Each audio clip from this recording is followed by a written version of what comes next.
Welcome everyone, and thanks for joining us for today's webinar on AI readiness for state and local government. I'm Deedee Cruz, Director of Marketing here at PayIt, and I'll be moderating today's webinar. I'm joined by two great speakers who spend a lot of time thinking about AI. Richard Garbi is Chief Technology Officer at PayIt, where he's responsible for the company's technology strategy. Dickie is Research Director at Infotech Research Group, where he develops the comprehensive frameworks for enabling IT and business leaders to build world-class experiences for their customers. Today, we'll dig into what AI readiness means for an agency. Richard and Ben, thank you so much for being here. Let's get started. Everyone's talking about being AI ready, but it means different things to different people. What does readiness actually look like for a state or local government agency? Ben, we'll start with you. It's a great question. I think the first thing to look at is having a cogent realization of what your objectives for AI actually are. We see a lot of scenarios where folks charge headlong into AI without really thinking through what are our organizational objectives, what are the key use cases that we want to enable or support using AI. So for me, a huge part of AI readiness is actually doing the foundational work around what are we looking to achieve with this technology so that you can therefore target your investments, target changes to people, process, technology in an appropriate fashion. And I think, again, that's the foundation that then allows you to operationalize different components in terms of data hygiene, the technology stack itself, linking all those things back to what are we looking to achieve with AI at the end of the day. Yeah, I would add on to some of what Ben said. The great agencies that I see are focusing on like three pillars: governance, data cleanliness, and training. So like when we look at governance, it's going to be, model provider selection and tooling, understanding, and establishing governance around what data is being used and how that data will interact with the AI vendors, approval processes for that tooling, monitoring of these controls, and sort of overall goals that ensure safety and compliance and transparency, right?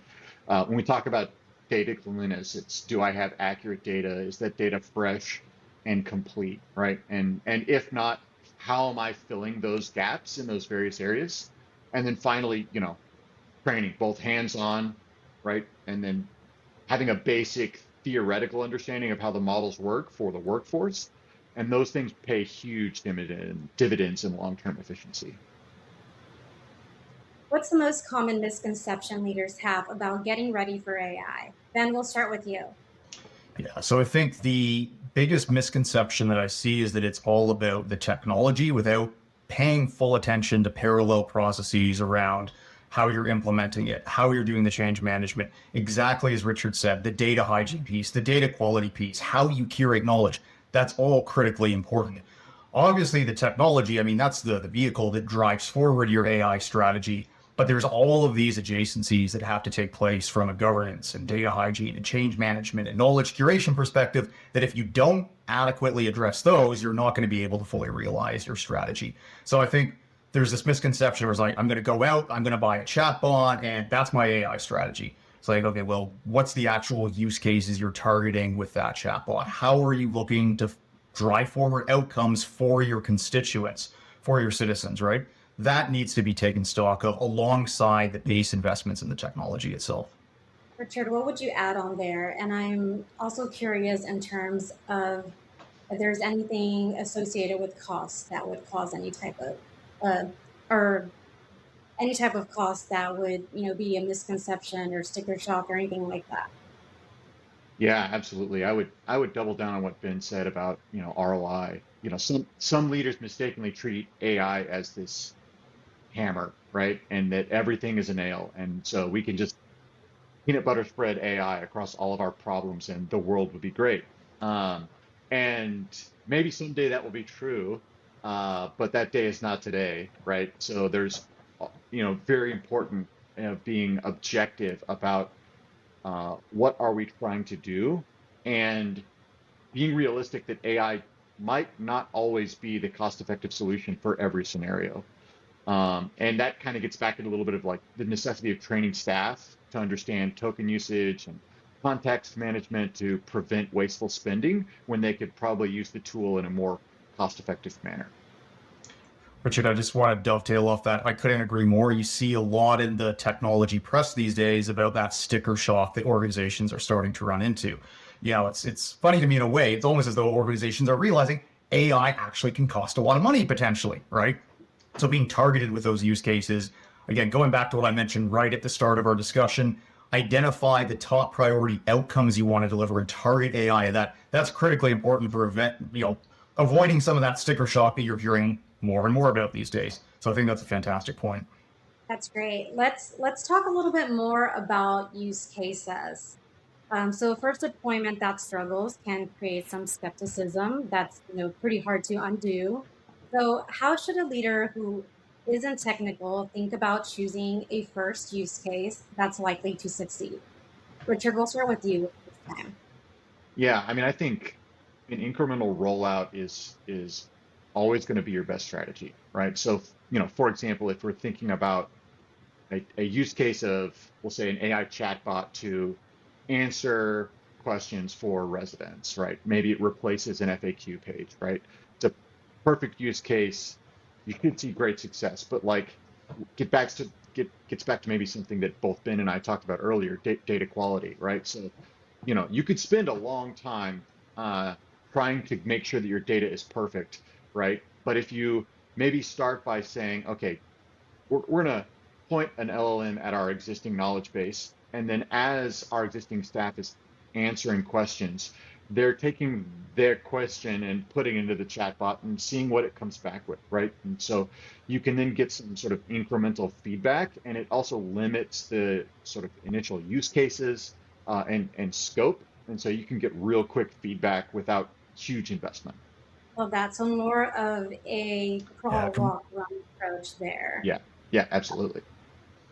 So when I think about the use cases for AI, there's really two broad spheres they fall into, right? The first is improving constituent engagement, so delivering better outcomes for your stakeholders across different public sector use cases, right? The other is improving internal operational efficiency for your own employees. And I think particularly in public sector, a lot of organizations gravitate first and foremost to that constituent engagement piece, right? Because that's where you're going to see potentially transformative gains in terms of how you actually fulfill your organization's mandate. I think the internal efficiency piece, though, when you're looking to build some initial enthusiasm and trust in AI, I think that's an area where you can identify some quick wins. So interestingly, one of the things we hear frequently from clients when we ask them, what was the AI use case that you feel you were able to execute on with relatively little investment that your employees are actually saying, we see a lot of value in this? It's things like meeting transcription, identification of action items, next steps, right? It's not the bleeding edge frontier transformation use case, but it's a small thing where you're applying AI to deliver real gains internally for employees. Once you do that, exactly to Richard's point, then you can start to spin up some proof of concepts and pilot projects in the constituent facing piece, get the wins there as well, right? So again, when you're thinking about AI, I kind of separate it into those use cases driving forward gains and transformation for constituents, internal operational efficiency. And to be clear, those aren't always mutually exclusive. But I think starting with some pilot projects that prove internally to employees that, hey, AI actually can deliver some great wins, that helps build that culture of amenability towards AI going forward. I know we've talked a lot about data, so let's talk more about data. For a business leader who doesn't live the data, how do they know whether their agency's data is good enough to even begin with? And we'll start with you. So there's two ways that you can go about doing that. The first is go a more formal way, which is doing a data quality audit. This is where you're taking either all of your data or a subset, a random sample of your data, and you're looking for duplicate records, stale records, conflicting records, right? It's literally auditing what percentage of my data in a given domain do I have issues with. The benefit to that is that it's very rigorous. It gives you concrete numbers in terms of the scope of what the data quality problem may or may not be, but it is time consuming, right? And we find a lot of organizations don't have the throughput internally to do a full data quality audit. So oftentimes they'll engage external partners to assist with that particular piece of the puzzle. The other element you can look at is just Go to the front lines, talk to your leaders, talk to folks that are actually serving constituents, and get a sense of what's their level of trust in the data. Do they have difficulty executing automatic workflows based on that data, right? So conversations with people that are in the front lines can actually, as a leader, that can give you some pretty good insights into the state of your data. So if you're hearing things from the front lines like, I don't trust this report, I don't trust the data, I have to run the report multiple times before I get the correct answer, these are things that indicate to me that you have a potentially severe data quality issue. The other piece I mentioned again is look at, can we actually use the data in its current state to drive forward process automation? If the answer on that is no, or it's potentially going to expose constituent facing problems if we attempt to do so, that's another red flag that you have a severe issue with data quality. One thing I will say on this is that the majority of organizations, in my experience, do struggle to varying degrees with data quality. It's relatively rare that I speak to one of our clients where I hear from them, our data is in fantastic shape. We have no issues with it, right? So one thing I would say to anyone listening to this is if you've got issues with data quality, you're in good company, right? A lot of organizations struggle with this. And there's a lot of techniques that you can then look to apply in terms of preventative and corrective data quality to address it. But in my opinion, diagnosing the problem, formal data quality audit, that's the one way to go about it. The other way is, again, book some interviews with folks on the front lines and query them. What's your trust in reports, your trust in the data? Can you execute workflows automatically with the data? That should provide some clues as to the overall health of your data quality approach as well. Definitely. And I like that quick hack on, asking the team, do they even trust the data? Because, if they don't, then you definitely have a data problem there. Richard, I'm curious, And a lot what of are other, times that answer is no. yes, exactly. Yeah. Richard, any other ways to kind of understand whether there is a data problem? Yeah, I mean, I would agree with Ben. Nearly always there is.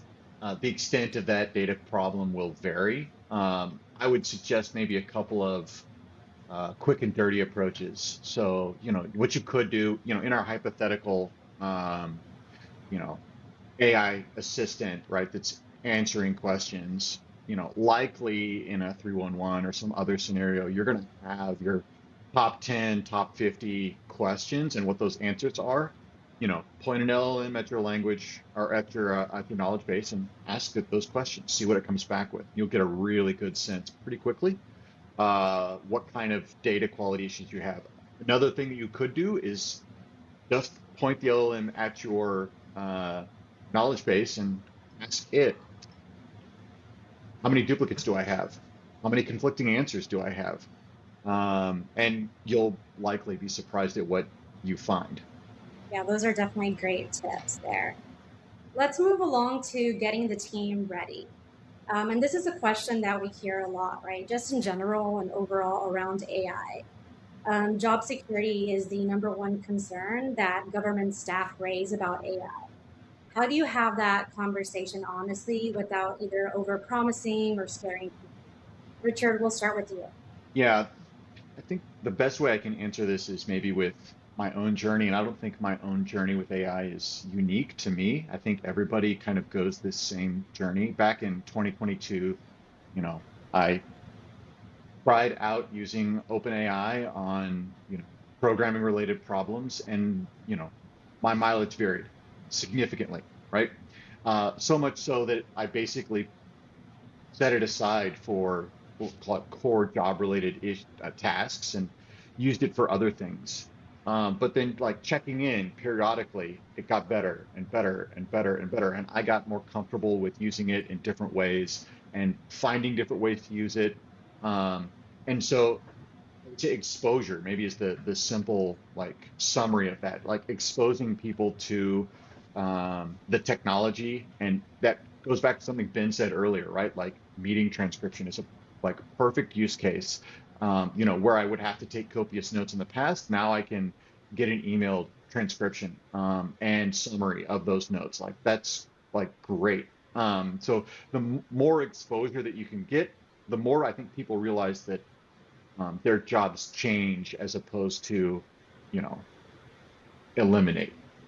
I think those are great points, Richard. One thing that, as you were describing that, kind of bubbles to mind is that we occasionally talk to folks where their viewpoint around what AI is, it's a couple of years out of date, right? And the reality is this space moves so incredibly quickly that if you're not exposed to the frontier models and capabilities, it's very easy for users to have this outmoded viewpoint on what AI is, AI strengths and weaknesses. So the exposure piece, I completely agree. That's critically important. Building that familiarity is paramount. This is a common point of trepidation we hear from a lot of our members. And I think this is a challenge that is particularly pronounced in public sector. As a leader messaging around this, I think it's critically important to highlight, AI is a force multiplier, right? It's not about replacing jobs. It's about making folks more efficient and allowing them to deliver better, higher quality outcomes for constituents. To get there, one thing I'll link back to is you have to be targeted and intentional with your use cases. So just telling staff, use AI, right? Here's a Copilot license, go use it, right? Like that's not an efficient way to drive this forward. As leadership, you need to have clear messaging, not just about how we think AI will deliver value to the organization, but you need to do some role-based personalization of those benefits as well, right? So you need to be saying to particular roles, here's how I think you should be using AI in the best way possible. Here's some things where I believe it'll actually deliver value to you. It'll make your life easier, and really focusing in terms of training, socialization, adoption approaches around, call it 3 to 4 high value use cases that are personalized to that specific role, right? Now, in many cases, what AI is promising to do is alleviate employees from having to do the more, call it mundane, boring, highly repeatable parts of their jobs so that they can focus on higher value tasks, right? Ideation, answering more complex inquiries from constituents rather than the really, paint by number stuff. So while AI is going to shift the types of work that people are going to be doing, I think it can ultimately lead to more fulfilling employee experiences, right? Because again, it's removing the administrivia from your day-to-day work, right? So completely agree with what Richard said about the exposure piece, and then building off of that, again, be very targeted, intentional, personalized with the use cases that you're driving forward with AI. Don't just tell people you have to use AI. Obviously, again, show them, right? Do the lunch and learns, do the training, find advocates or evangelists within departments that can drive forward familiarity and comfort in AI. And again, I think the messaging is that, listen, AI is a force multiplier for quality. It's not about replacing people, right? The other thing I would mention is leadership, leading by example, right? This is another thing. You want leaders to make sure that if they're telling people to use AI, that they too are actually using AI tool sets as well. I think that's something that's very important for driving forward adoption. Absolutely. And that goes into our next question, because you both talked about peer-led adoption over top-down mandates. What actually works to bring skeptical, long-tenured staff along? And Richard, we'll start with you on this. Yeah, I mean, I'll maybe repeat an answer to the previous question to a certain extent, which is like, I think exposure is the biggest thing. Ben definitely hit the nail on the head that the landscape is shifting so quickly that, 6 months ago, things were just vastly different. I know that I've experienced that in my own journey. So getting skeptical, so identifying who your skeptics are, and oftentimes they're not quiet, which is great. That's perfectly fine. And then, in one-on-ones, hey, what have you tried this? Have you tried that? Have you looked at the, latest model from OpenAI, right? Have you tried it to, build the PowerPoint that you were working on for me? What are the exposure in very specific and targeted ways to help people realize what it can do for them, and then that ought to spark other ideas, get them thinking about other ways that it can be used to improve efficiency. One area that we see a lot of folks struggle with is tool fragmentation around AI, right? And if you look at some of the research, there's a signal there showing that a lot of employees feel burnt out from the number of AI tools that are being put in front of them. So when you think about AI in the context of productivity use cases, employee facing use cases, right? wherever possible, rationalizing the number of tool sets that are exposed specifically to the employee, I think, is very important. Now, on the back end, from a technology architecture perspective, you may be making calls to multiple applications or systems to actually get the answer for the employee, right? But you want, as much as possible, I recognize there's pragmatic constraints sometimes, but as much as possible, when you think about AI, a single pane of glass, a single chat interface, that's something that helps alleviate some of those adoption barriers. And as I said, this is very supported by the research that you'll see that some employees report they are struggling basically with AI burnout, right? That it seems like every other week, a new, distinct proprietary chat interface or AI agent is being pointed in their direction, right? So that's something I think is important to think about from a technology and call it IT infrastructure perspective. Rationalize and consolidate your IT tools so that the user isn't overburdened by every week there's a new tool that management is telling me that I have to use, right? The other thing that I've seen work really well in practice is setting up a formal advocate or evangelist program. Basically, the idea here is that you're finding someone on particular teams or particular departments that is tech savvy, that knows how to use AI, that's fluent, familiar, and comfortable with it, and having them serve almost like a tier zero resource for answering questions from their peers about how to effectively use AI tool sets, or someone that can promote how they are reducing the administrivia, the annoying parts of their role by using AI tools. When folks see someone at a peer or near peer level that is effectively adopting and utilizing AI tool sets, they're a lot more likely to understand the value proposition, overcome the resistance, start using those tools themselves, versus it being a peer from the mountaintop, top-down edict from leadership, but they're not actually seeing anyone in their department talking about how they're effectively using AI to drive forward better outcomes. So those are two things that spring to mind. First, consolidate the tool set so that you mitigate kind of the AI burnout, the AI overload piece. Second piece, setting up a formal advocate or evangelist program that can drive forward more bottom-up organic adoption within departments. That's something I've seen clients set that up. It's been successful for mitigating some of that resistance, as you said, particularly from long tenured staff to AI adoption. Okay, let's talk about residents and bringing residents along the AI journey. We ran some research earlier this year. PayIt's research found that residents are more worried about government use of AI than the private sector. Why does that gap exist, and what does it mean for how agencies roll this out? Ben, we'll start with you. I think that's a really fascinating question.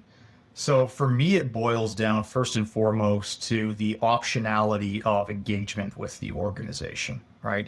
If you are a resident, right? I mean, at some level, sooner or later, you're going to have to interact with varying levels of government, right? Be it, at a municipal or a city or a county level, be it at a state or provincial level, be it at a federal level, right?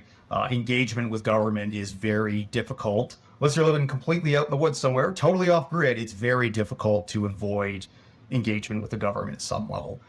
If there's a private sector organization that I deal with that I am weary about how they're using my data or how they're using AI, I can vote with my wallet, right? I can simply say, I'm just not going to engage with that organization anymore, right? Or I may never start a relationship in a commercial sense with that organization to begin with. So I think the optionality is the one piece of it, right? You have to engage with government on some level. You have a choice of who you engage with when, as a consumer, I'm looking at various companies, various private sector offerings. The other piece where I think there's trepidation around this, beyond the optionality piece, is potentially the consequences of how AI is used as well, right? So there's concern that AI could be used in a public sector context to drive discriminatory service differentials.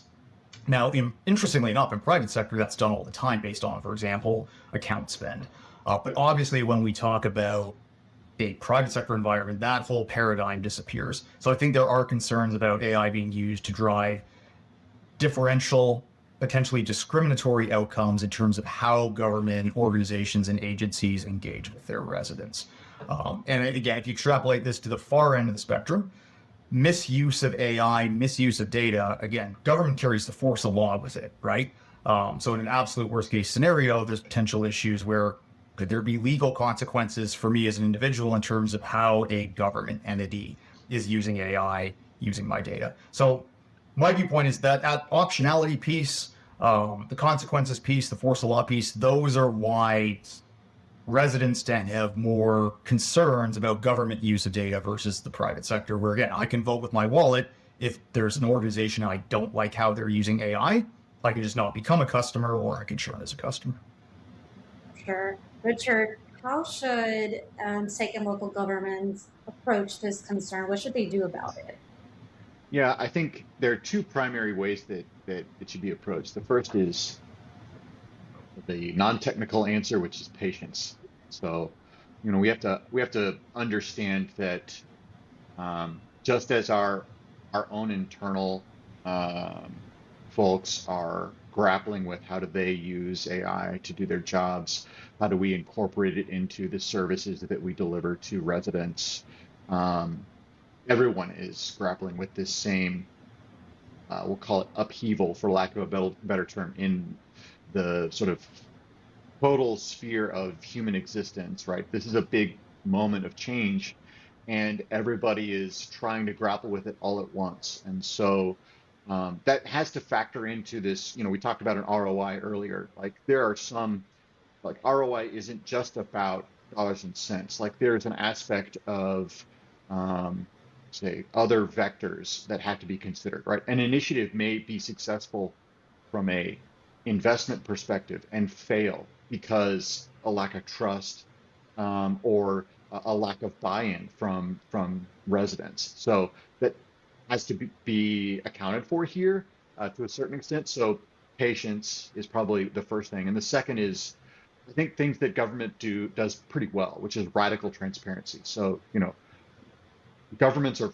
relatively familiar with being transparent, but this is maybe another level of that. So how can we talk about it openly? The things that we're trying to do, the efficiencies that we're trying to bring, how are we using AI? And agencies should be explicit about how it's being used. And, okay, in this scenario, an AI informs a decision, but doesn't make it. In this scenario, it makes the decision, but it's reviewed. Like, what are the ways that services delivered and changed because of AI? And just be completely transparent about it, and be willing and open to the feedback that is received. That's great, and that kind of leads us into our next question here on, there is a real difference between AI that helps residents find information and then AI that makes decisions about them. So how should that distinction shape what agencies deploy first, and how should they talk about it publicly? Ben, we'll start with you. Yeah, so the information seek one is, it doesn't surprise me that that's where a lot of folks gravitate to first, right? For example, in web experience workshops that I've led with our public sector clients, one of the things I hear all the time is that findability of information on the website is a major, major friction point, right? And particularly as traditional websites evolved over time, finding the right services, finding the right information, even if you have half decent search appliance on your site, it was often highlighted both internally when I would talk to organizations as well as when they would talk to their residents or constituents. It takes forever. It's very painful to find information, to find the services I'm looking for. That tops the list of pain points when you think about, for example, traditional web experience. So the information seek use case, I love that, because if you can get the right answer to the right resident at the right time with minimal friction, that's a self-evidently valuable use case for the resident, for the constituent. And that, in my opinion, is a good way to drive forward some of those early wins, right? Now, the ability to execute successfully on that, going back to a point that Richard made in the start of our discussion, is going to boil down to data quality, knowledge curation. So I want to be clear, it's a high value use case. I think sometimes there's this perception that it's a little bit easier to accomplish than it actually is, right? So if you're giving answers through a conversational interface to someone, where is that data coming from, right? Are you pulling it from your external web CMS? Are you pulling it from internal knowledge stores? In order to build the trust around AI, residents have to trust that the answer that I'm getting or the services that I'm being directed to, that it's actually the right answer, right? There's a degree of fault tolerance there, right? If it's 99.9% accurate, I may be forgiving the 1 in 1,000 times it doesn't give me the right answer. But you really do need a high percentage hit rate of getting the right answer to that resident. So reducing information seek through conversational interfaces through AI, I think that's a huge potential value frontier in public sector when you look at this. The second one also promises to provide transformational value from an efficiency standpoint, right? I look at the permitting and licensing use case as an example, right? If I can use AI to speed up cycle times on adjudications of issuing municipal permits, right? That's A, a win for the resident because they're getting an answer turned around more quickly, and B, it's a win internally too because now I can increase my throughput of approving permits, right? Now, going back to something Richard said, radical transparency. I think you need to be very, very clear around when AI is being used to adjudicate a decision. And I suspect one of the interesting scenarios that will evolve out of this as well is when an AI adjudicates in favor of the resident and they do it quickly. That's great. That's a win for everyone, right? We did it more efficiently, and now the resident is happier because they got a decision turned around a lot more quickly as well. The risk that we have here is when an AI adjudicates in a manner that is not congruent with what the rest is actually looking for, right? And so I think there having a human escalation chain is still going to be of paramount importance, right? Someone that can either interpret or explain the decision made by the AI or can do a manual review where prompted, right?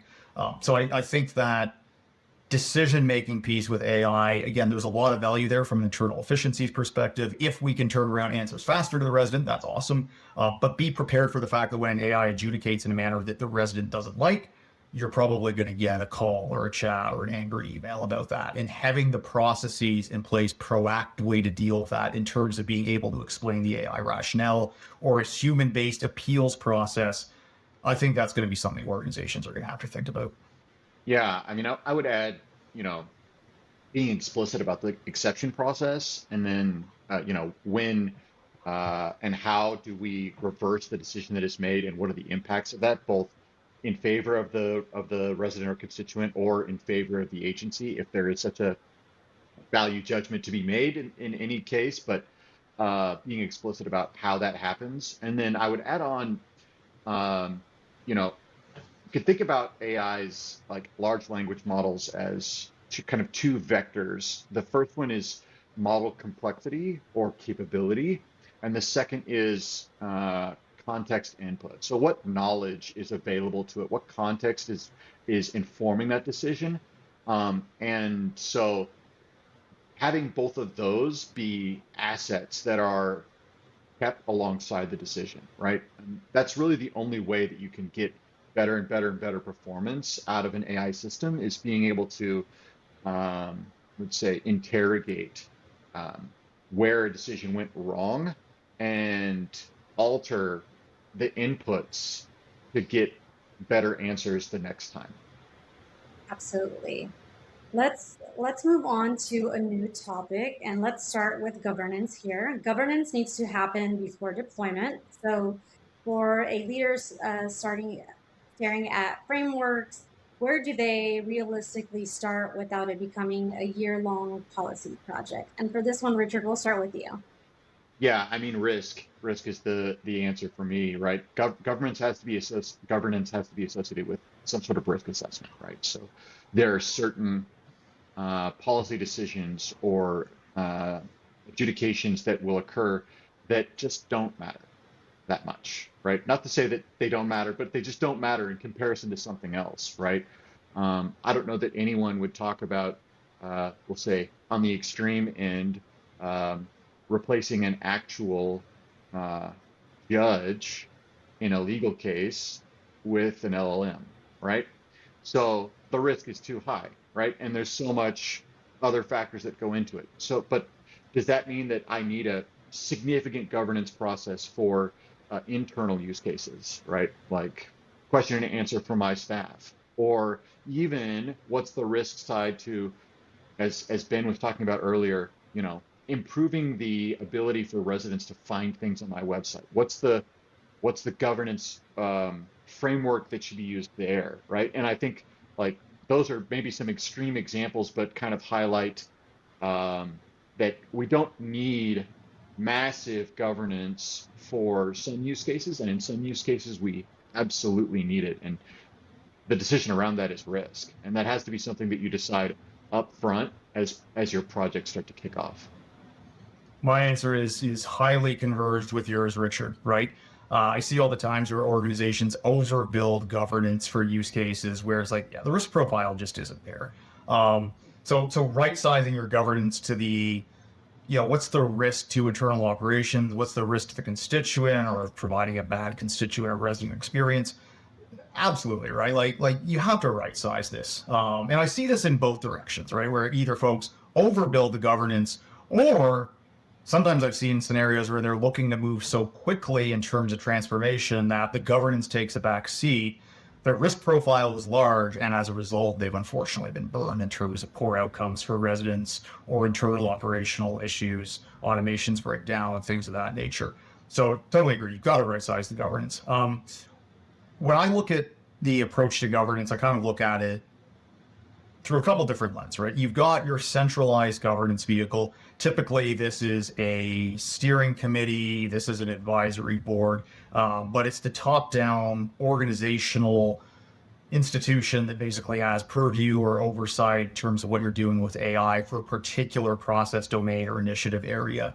The other thing that I tend to think about is, what's kind of almost that bottom-up governance, right? How are folks governing themselves? How are folks providing feedback on governance policies? And that's an area where having a community of practice can be helpful, right? So again, in a particular domain, you've got your centralized governance structure vehicle. Typically, again, from a composition lens, that's a half dozen to a dozen individuals. But then you may also have a community of practice that can help provide some osmosis for best practices, can provide some almost bottom-up feedback around the governance as well. The other thing that plays into this is the technology side of it, specifically looking at agent observability. This is something that's tip of the tongue for a lot of our members these days, right? So do I have a platform that can investigate and provide oversight of agentic tools that I may be using in my ecosystem as well, right? So almost that automated governance layer where you've got a platform watching the platforms that's looking for off-policy behavior of agents that you may have deployed in your ecosystem. So particularly with agentic AI, observability in the context of governing this ecosystem is something we're seeing a lot of interest in these days as well. That's great. We're going to move along to talk about costs and vendors. So we'll get started with, just AI in general is often priced on usage, which can sometimes surprise agencies who are used to licenses. So what questions should a leader be asking a vendor before they sign? Richard, we'll start with you on this one. Yeah, this is a good question, and definitely top of mind. I think it's top of mind because everybody is struggling with this basically in real time, right? We're all kind of trying to figure this out, right? And it goes back to that ROI question. Like sometimes when you begin a project, you just don't know. You don't know if it's going to be cost effective because you don't know what the token cost is going to be on like a run rate basis, right? We talk about this idea that, then if I buy something for $1 and I sell it to you for $1 and a penny, and you happen to be okay with buying it for $1 and a penny, right? I'm going to make that trade as often as I possibly can, right?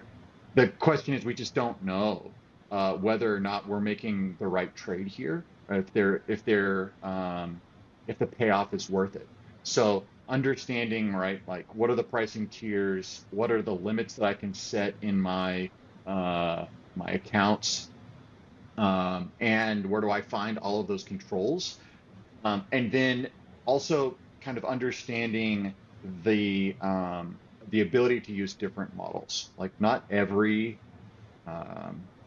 workload requires a frontier model. Oftentimes you can get by with a much, much, much smaller model that is fractions of the cost of your frontier model. So being very conscious about how you are applying your workloads in an agentic manner. And that should definitely be part of the training in terms of understanding which model to use as well, right? 100%, 100%. Yep. Yeah, just dovetailing off of what Richard said, I think that's again, that's something you have to look at. And one of the questions I would ask vendors these days is, do you provide any flavor within your platform of model optimization? Or see particularly a lot of the large enterprise software vendors going in that direction, where based on the task at hand, they will have a model that basically selects the appropriate LLM for the use case, right? Rather than vanilla using one of the more expensive models. So model optimization is something we're seeing a lot of the big enterprise software vendors invest in and position that as a value driver within their solutions.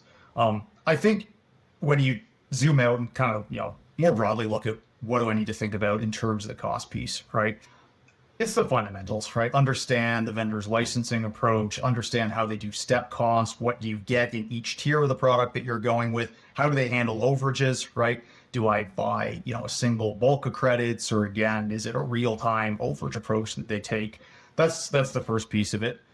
The other piece of this is just understanding your own internal projected usage volumes. I think this is where a lot of organizations are actually getting burned, right? Is they budget for a certain amount of AI token usage, and then based on their real world workflows or usage of the platform, they radically exceed that. Now, my hypothesis on this is that this is probably a self-resolving problem within the next year or two. As organizations get a better sense of what their usage volumes actually are, as they get a better sense of ebbs and flows of token usage throughout the year, for example, seasonality being something that pops to mind, folks are going to be able to better estimate what their spend on AI platforms is going to be. So my viewpoint is we're kind of in a weird transitionary phase right now where software vendors are trying to figure out what their pricing model is. Their clients are trying to figure out what their usage patterns are. But when you kind of look over the next couple of years, I think both parties are going to have a better sense of A, how the vendors are going to be pricing this, and B, the consumption patterns that you're actually going to see within organizations. Interestingly, I draw a little bit of a parallel here between the last kind of major cost or pricing transformation that we had, and that was from traditional perpetual licensed applications on-prem to software as a service. We saw a lot of the same initial questions, right? Like how many users realistically am I going to have to license on the platform? You saw a lot of interest, not just from the IT or the line of business folks, but also from CFOs, from finance departments in terms of moving from a CapEx to an OpEx model. And the first few years of that transition, it was a little bit rocky. I actually just joined Infotech as that transition was going on, so I remember it well. We got a lot of questions that were thematically similar to some of the questions that we're now seeing with AI. So I guess one message that I would take to the audience is, this is something where there's definitely some short-term turbulence around how vendors are pricing, how you're consuming. I think with experience, this is a little bit of a self-resolving issue where I forecast out 2-3 years. I think most folks will have a much better sense of A, what the cost structure is going to be on the vendor side, B, usage consumption patterns internally within organizations, and again, how those might ebb or flow throughout the course of the year. As a final question for this webinar, if a leader is watching today, could do just one thing tomorrow morning to move towards readiness, what should it be? Richard, we'll start with you. Yeah, I mean, I think probably the most important thing that a leader can do is making sure that they have appropriate training for their staff. Everything from how to properly use a context window and manage it, right? Which, by the way, that will help you reduce your cost if people are, and they'll get better results from AI's agents, with that are managing their context window. Back to what I said a little bit earlier, selecting the appropriate model for the task. I think training is where the big bang for your buck is going to be. The bonus of that is you'll get exposure along the way, especially if you choose good hands-on training for folks. They'll get exposure and you'll get better adoption, and that adoption will be more effective. Ben, what would you add? be incredibly clear, targeted, and prescriptive with the outcomes that you want to achieve from AI. I've seen too many organizations, particularly in public sector, where they're kind of approaching this from a laissez-faire AI for AI's sake viewpoint. No, you need to understand what are the actual resident outcomes that we want to improve through using AI. And again, that could be things like information seek, simplifying payments. It could be faster adjudication of key decisions, or it could be internal efficiencies, right? How exactly am I using AI to make my internal staff more efficient, to alleviate the administrivia from their roles? But knowing what are the outcomes that you want to achieve, what are the business processes that you then want to point AI tool sets towards, that sets you up for success, because then you can develop a forward-looking roadmap of how you're going to approach that in terms of investments in certainly the technology, but also process change, data quality, governance. So link it back to, take a look at, dust off the organization strategy. What's our mandate? What are we looking to achieve? And then link AI on a prioritized basis towards targeting key outcomes, key use cases. It's not just AI for AI's sake. To really be AI ready, you have to have the clear foundation in place in terms of what you're looking to achieve first. Absolutely. Making sure that you know what your objectives are and which way you're headed. So while you guys were talking, we did get some questions that came in from the audience. And I'll ask the question. Whoever wants to jump in here can go ahead. But the first question we got is, how should we decide whether to partner with a vendor or maybe develop our own capability in-house?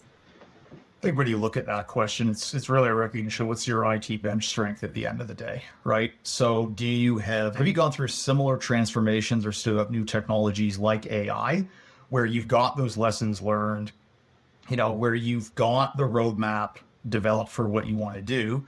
If you've got the internal bench strength within IT, you may go it your own, right?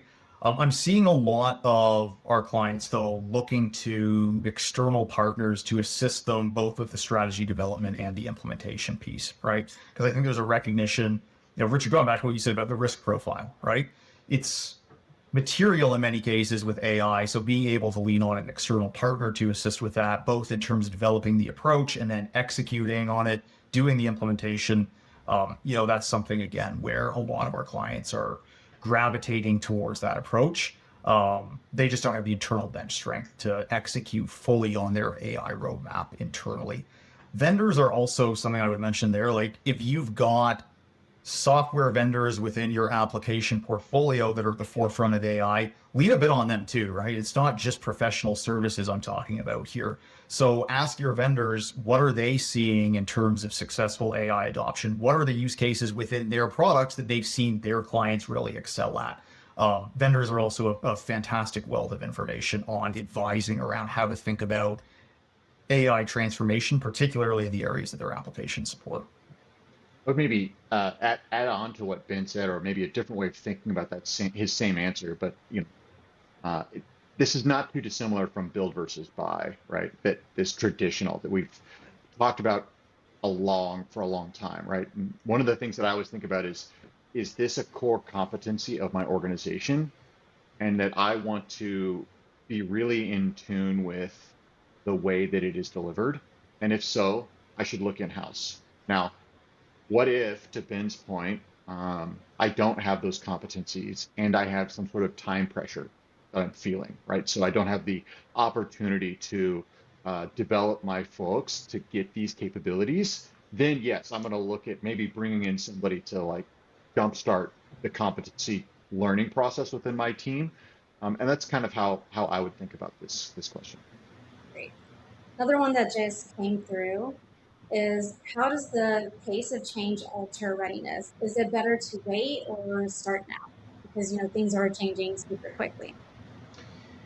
This is the catch-22 in my opinion, right? Because I think you can't delay investments in AI, right? You're going to find yourself at a disadvantage if you move too slowly on this.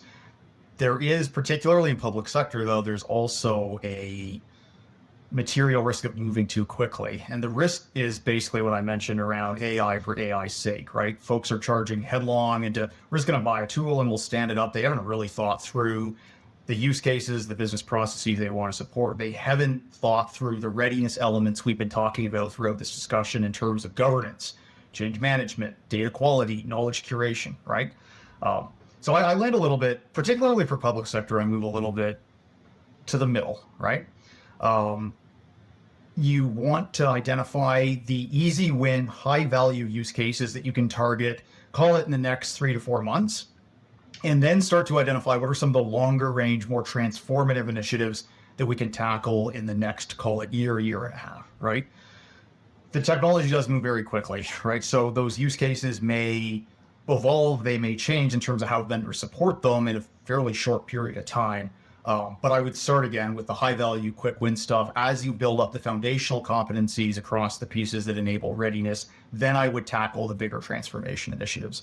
The risk, again, particularly in public sector, trying to move too fast, is that you target a transformation initiative that doesn't clearly align with your organizational mandate, that doesn't see the adoption, and now you're looking potentially at a failed multi-million-dollar implementation of a very complex AI system that, it was AI for AI's sake, and you didn't build the prerequisites to actually succeeding with that deployment as well. Yeah, I would look at this kind of in a couple of ways. So I would agree with Ben, don't wait, but be cognizant of the areas where you anticipate there to be change, right? So we don't know which frontier model provider is going to win. Nobody knows. Nobody knows who's going to have the best one. So accommodate for the fact, or acknowledge the fact that the best model today is not going to be the best model tomorrow, and that's likely going to change multiple times as we go through this cycle. So look for other areas where you can and could anticipate change, and kind of don't lock yourself in to something that the rug might get pulled out from under your feet, so to speak. The other kind of aspect of this is maybe one of, not to beat on a drum, but like for me, I want to make sure that all of my folks, all of my team are exposed to this technology for the sake of their own careers, right? And their own, like the betterment of themselves, right? So I have a duty to make sure that we're trying to adopt, so that no matter what happens, I have done the best that I can for them. And oh, by the way, it really does help me provide better service to my consumers. So I think there's no reason to wait. Just be aware of the things that might change on you, and try to accommodate that for them as best you can. Great.